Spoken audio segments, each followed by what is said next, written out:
আমাদের 2026-এ পশ্চিমবাংলার মাননীয় মুখ্যমন্ত্রী আপনাকে জানায় আমন্ত্রণ।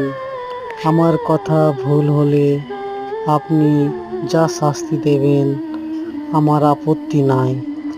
আপনাকে ক্ষমতায় এনেছি হিন্দু মুসলমান আমরা সম্মানের সাথে বাঁচার জন্য। আপনার কাছে একটাই আবেদন, আপনি ক্ষমতায় এসেছেন, সারা জীবন থাকেন, দোয়া করি আমাদের হিন্দু মুসলিমকে ভেদাভেদ করবেন না। আপনি আসার আগে যেরকম ভালো চলতো এই দেশ, তার থেকেও ভালো চালাবেন, এটা কখনো ভুলবেন না। আমরা একই গাছে ফোটা দুটি ফুল, হিন্দু মুসলিম ভাই ভাই, রক্ত মধুর তফাৎ নয়।